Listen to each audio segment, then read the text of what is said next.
سلامونه. چیټ جی پی ټي اوپن اے آی پروګرام یا ټول د ارتفیشل انټيليجنس هغې نه مې یوه پوښتنه وکړه چې 5 facts everyone must know about پښتو، یعنی د پښتو متعلق 15 حقایق چې هر چاته ته ځان خبرول پکار دي یا پکار ده چې هر چاته معلومي. نو 15 انټرسټینګ جوابونه یې راکړه. زما د سوال دغه چې ماته یې کړو چې هغه 15 حقایق چې هر چاته باید د پښتو متعلق یاد یو خدا چې پښتو از ان انډو ایرانین لینګویج، یعنی دا یو ایرانی نسل ژبه ده. یو ده. دویمه دا چې it's an official language of Afghanistan and one of the official languages of Pakistan، یعنی دا د افغانستان قومي ژبه ده او په پاکستان کې یوه د قومي ژبو نه ده. نو دا هم د کافي حده پورې درسته. دریم فیکټ یې راته دا ووایه چې د دې سکرپټ چې کوم دی نو دا پرسو عربیک، یعنی د پارسۍ او ورسره دغسې د عربۍ په انداز لیکلی کېږي د ښی اړخ نه ګس اړخ ته.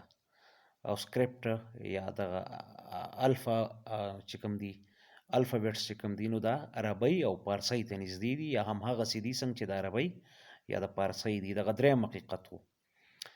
او شپږم څلورم دا چې درې وشو. څلورم دا چې 60 million about 60 million people around the world speak Pashto، یعنی تقریبا 6 کروڑه خلک په پښتو باندې پوهیږي. اسې زما خپل اسسمنټ دا دی چې تقریبا 9 10 یا 11 کروڑ پورې خلک پښتو ژبه وایي. خو دا د چیټ جی پی ټي جواب و. او اخري او پنځم فیکټ دا و، حقیقت دا و چې چیټ جی پی ټي او اوپن اے آی جواب راکړ نو هغه دا چې د پښتو ژبه د لیټریچر، پویټري او میوزیک حساب سره ډیره زیاته ریچ ده.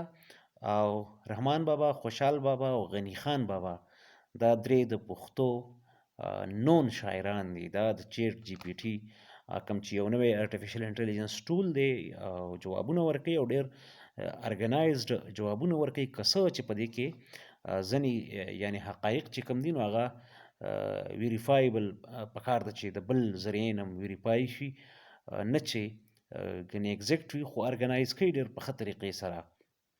اوس ارګنایز یې کړه د 15 یا 10 نقطې تا ورکړې یا تا شل ورکړې، نو بیا په دې کې داسې افیکټ چې هغه ته بهتره پوهیږي د نورو ذریعو نه، نو هغه بیا ایډیټ کولی شي یا ادروایز ځان پوهه کولی شي. خو اټلیسټ دا کار ډېر اسانه چې ته د سر لس معلومات د یو کتاب باره کې وغواړې یا دغسې د یوې ژبې دغسې د یو قام باره کې، یعنی یو ډېر ښه ټول دی. سره د دې چې دا یوازینی ټول نه دی د ارتفیشل انټيليجنس، خو په الحال چونکې دا د دې ته بیک اټ هاز بین بیکډ بای ایلن ماسک، نو بیا تاسو پوهیږئ چې د هغه نوم چې کوم دی نو هغه یو ټریډ مارک دی د سکسس یا یو نښه ده د کامیابۍ یا د خلکو د اټریکشن. اټلیسټ ایلن ماسک د انفارمیشن ټیکنالوژي او وینچرز چې هغه کوي، نو بهرحال هغه ته یو ایج دا حاصل دی چې د نورو اے آی یا د ارتفیشل انټيليجنس د نورو ټولز مقابله کې چیټ جی پی ټي یا اوپن اے آی ډیر زیات مقبول دی. او صرف په 15 ورځو کې د میلیون زیات یوزرز دی په سٹارټ کې اغستی و، میاشتو درې وړاندې چې کله دا لانچ شو. او اوس خو دې کې کار روان دی. نو راتلونکي ورځو کې تاسو نور هم د دې نه ډېر زیات سرپرایزینګ انفو او دغسې ریزلټس اخیستی شئ. د وخت راکولو د اورېدو یو جهان مننه. کورم ودان.